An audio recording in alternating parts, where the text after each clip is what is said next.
amazing speaker. That's right. This is a citizen of the world, a leader, a coach, an advocate for women. She lives her life lifting up the importance for all of us together to understand the importance of elevating Black women in Africa, in America, and around the world. Ladies and gentlemen, please join me in welcoming our Crown Prince Chieftain, Ify Bell. I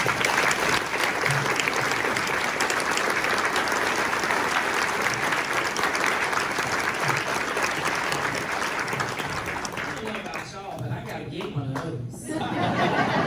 What time are we going later? Yes. I need that introduction everywhere I go. Good morning. So greetings to each of you, distinguished guests and members of the board. I am so delighted to be here with you for this opportunity to share stories and carry the stories of the women of Tamale, Ghana with me. So each of us is here this morning because of our connection, whether it be personal or professional, to the work and mission of SOS. And as a chief and a tribal chief in Tamale, Ghana, as well as a Louisvillian, I am among those along with you. So I want to share with you a story about the beautiful people in the northern region of Ghana, specifically the women and children in Tamale, Ghana. We all know the many statistics about maternal health and health across the globe, but I want to share just two with you. According to the WHO, 75% of women who die of complications in childbirth are increased in our developing countries. And some of those contributing factors are such things as distance to local facilities, lack of transportation, lack of equipment and supplies, and then dealing with the decision to make the decision to travel to the hospital or to make the decision early enough. So how many mothers, by a show of hand, are in the room? Oh, I'm not alone. Great. You know, we know our pain. And then I have another question. How many people are here because of a mother? That's a loaded question, right? But that's all of us, right? Without mothers, we, us, the children, would have never been able to be the answer to the call or to the prayers of so many. Oh, just the one page that's stuck, sorry. If you've ever been present for the first contractions of birth, you know that uneasy feeling that surrounds that experience. One of uncertainty and unknowns, but shrills of fear and pain are surrounded by the impeding joy. Now imagine being, if you can, okay, 9 months pregnant, belly heavy, protruding over swollen feet. The hospital bag is prepared, yet for the women and families of Tamale, this moment begins days before.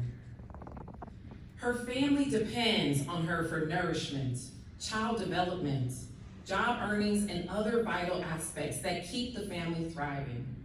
Faced with the difficult decision to leave her family, she begins this what would have been a 30-minute drive sometimes, a multi-day walk to the local facility. This can result in, we can imagine, right? Either they never arrive at the hospital or they endure critical and life-threatening issues along the way. For the women who successfully navigate this barrier, they are still faced with many others. They arrive at an under-resourced and overcrowded facility that currently lacks even running water. Imagine the fear and the anxiety and the uncertainty, and now magnify that by 100. During my recent visit to Tamale, I had the honor and pleasure to be the holder and carrier of the stories of so many families that I heard. And I want to share one story in particular, and that is of a woman we're going to call Halawa. Her home birthing globally has made significant advances. For me, I thought I was going to do it when I was pregnant with my oldest daughter. That changed very quickly, right? Thank God, because I don't think that was for me, right? But home birthing has made significant advances, both here locally as well as across the globe. However, for women like Halawa, this choice still proved to be devastating. In choosing her home birth, she traveled to the local hospital to secure the supplies she needed for a home birth. Unfortunately, this story only has half of a happy ending. She was turned away from the hospital because they did not have the supplies available to supply her with what she needed for a home birth. In conjunction with that challenge, she died during childbirth and her daughter survived. The impact doesn't end just there.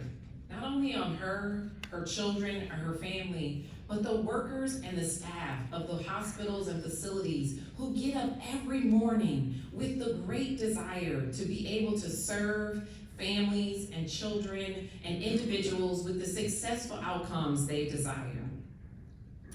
It is this and the countless other stories that fuel my drive to shift the outcomes in that region. And together with the partnership of SOS, this year, actually at this breakfast, right? Last year, I came up to Denise after the breakfast and I said, you know what we're doing, Denise?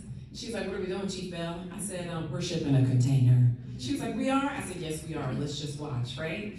And so during my visit to Tamale recently, we shipped a 40-foot container specifically of maternal health and neonatal supplies to be donated to the hospitals and local facilities in Tamale, Ghana.